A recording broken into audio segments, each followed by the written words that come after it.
I've used the Wooting 80HE every single day for the full year. For work, for gaming, streaming, pretty much everything.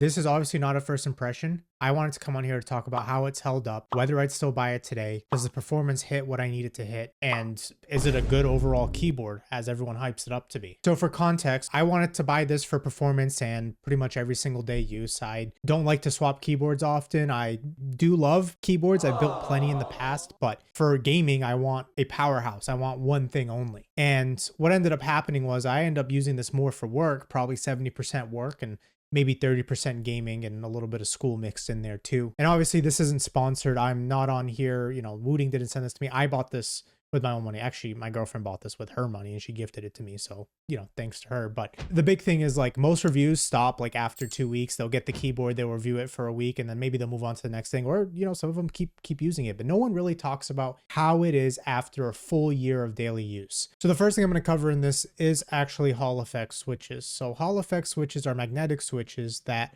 when pressed essentially activate at any point that you set it within the driver.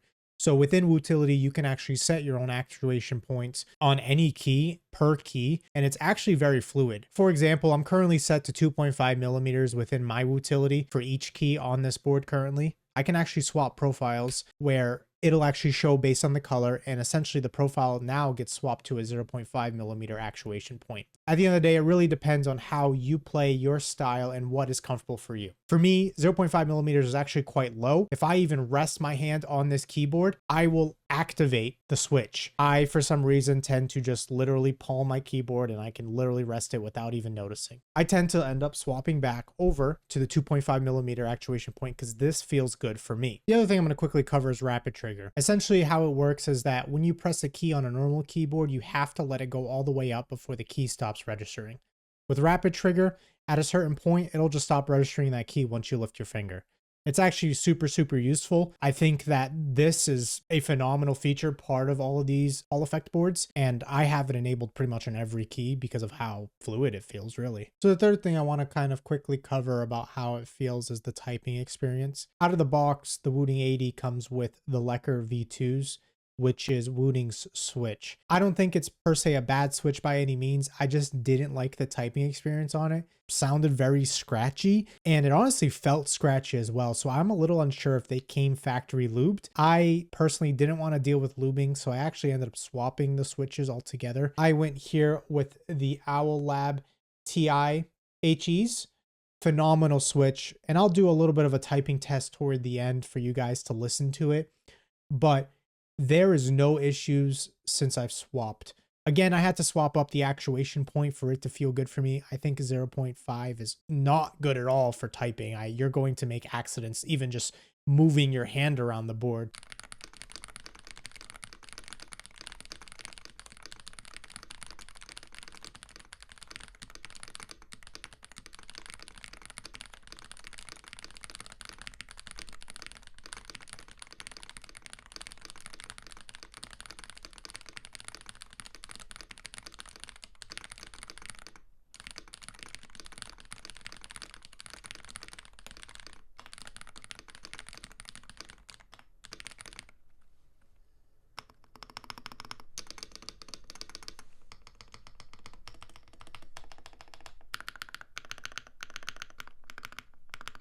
I just wanted to quickly cover the keyboard configurator, which is also known as Wootility. So essentially this is your browser-based driver software where you can go to wootility.io and edit any of the settings here. Just to once again preface, you must use a Chromium-based browser. I'm a Firefox user and it doesn't work on Firefox at all, unfortunately. So I ended up downloading the desktop version, which works just as fine, and I'm sure it's based off of the browser tool. So this is the quick settings profile. You can actually just quickly change your actuation points, your enable rapid trigger, enable tachyon mode, which is your swap between 1K to 8K polling rate. You can also go down and get more in detail with a lot of these. You have your actuation point page, rapid trigger, your RGB settings, advanced keys, things like Snappy Tappy is here. You have Rappy Snappy as well.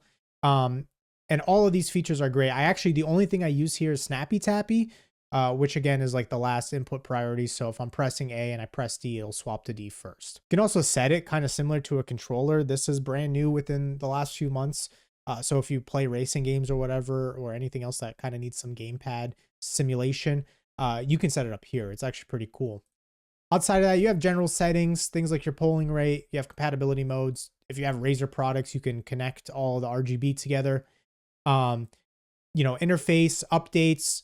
So kind of all of this stuff here. I actually am currently using one of the beta firmwares, but overall the software is great. It's super easy to use. You can kind of set it and forget it. I probably haven't been here in months, I'd say, other than, recently I swapped to 8K polling rate because I forgot that I never did that. But for what it's worth, I can't notice any difference because I'm still a noob at video games apparently. And, I don't really feel anything else from 1K to 8K. But anyways, long story short, the driver's great, it works, and I have no issues with it. It's held up very well over the last year. I've kind of smashed my hand over it a few too many times, and it's a tank. It's held up very good. I would absolutely buy this again. There's no doubt in my mind. The performance hits every single metric that you're probably looking for and more. So I'm sure there's a lot of features on this board that most of you won't end up using, just like myself. And it's a great board all around. So who is this keyboard actually for? I would buy this if you're looking for a great all-around board, mostly for gaming. I think the performance for gaming outweighs anything else this board has to offer. Hall effect switches are definitely the future, but you can skip this if it's kind of number one, out of your budget, and number two, you aren't really going to be gaming. I think all of the features for Hall effect is mostly tailored to gaming. So if you're in the market for not gaming, then don't buy the board. This is really about like tuning your setup. You want to be top the game, top of the pack. This board is for you. Hall effect switches provide that function. Now,